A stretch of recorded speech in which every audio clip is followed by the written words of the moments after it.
দেশ জুড়ে বইছে নির্বাচনের জোর হাওয়া। 12ই ফেব্রুয়ারি হবে ত্রয়োদশ জাতীয় সংসদ নির্বাচনের ভোট গ্রহণ।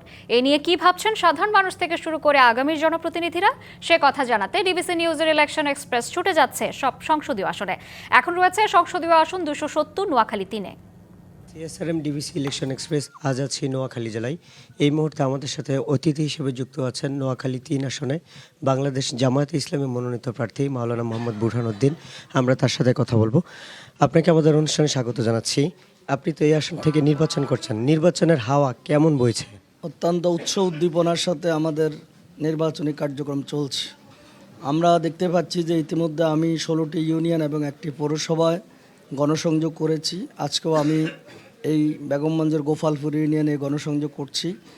আমরা অত্যন্ত সাড়া পাচ্ছি এবং জনগণ ইনশাআল্লাহ দাঁড়িপাল্লায় ভোট দেওয়ার জন্য অপেক্ষা করছে। এই যে ভোটারদের কাছে যাচ্ছেন, ভোটাররা আসলে কি বলে আপনাদের? ভোটাররা আসলে আমাদের থেকে চায় যে আমরা যদি নির্বাচিত হই তাহলে অবকাঠামোগত উন্নয়ন, সন্ত্রাস নির্মূল, চাঁদাবাজি নির্মূল এবং টেন্ডারবাজি দুর্নীতিমুক্ত বাংলাদেশ চায়। আপনি যদি নির্বাচিত হন, আপনার এই আসনে দুর্নীতিমুক্ত করার জন্য আপনার মাস্টার প্ল্যান কি? ইনশাআল্লাহ আমার দুর্নীতিমুক্ত করার জন্য প্রথম আমি নিজে দুর্নীতি করব না। দ্বিতীয় হলো আমার সাথে যে সকল আমাদের নেতৃবৃন্দ কর্মী বাহিনী আছে তারাও দুর্নীতির সাথে সম্পৃক্ত হবে না। আমরা মনে করি নেতৃত্ব যদি দুর্নীতিমুক্ত থাকে তাহলে অন্যদেরকে দুর্নীতিমুক্ত করা সম্ভব। মাদক, নারী এবং অন্য ধর্মের মানুষ, তাদের প্রতি আপনার বার্তা কি? মাদক এবং এ জাতীয় জিনিস আমরা জিরো টলারেন্স। আমরা মনে করি যেখানে আমাদের নেতৃত্ব থাকবে এই জায়গায় কখনো মাদক, নেশা এগুলো থাকবে না।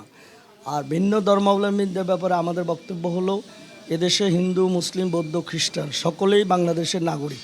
আপনারা যে প্রচারণা চালাচ্ছেন, লেভেল প্লেইং ফিল্ড আছে কিনা এবং এখন যে পরিবেশ বিরাজ করছে সেটি যদি থাকে তাহলে নির্বাচন সুষ্ঠু হবে কিনা? লেভেল প্লেইং ফিল্ড যে বলছেন, আমরা কিছুটা এখানে দুর্বলতা দেখছি। আমরা যখন এই গণসংযোগে যাচ্ছি আমাদের কোথাও কোথাও কিছুটা বাধার সম্মুখীন হচ্ছি। আমাদের নারীরা যেখানে ভোট ক্যাম্পে যাচ্ছে সেখানে কিছু বাধা দেওয়া হচ্ছে।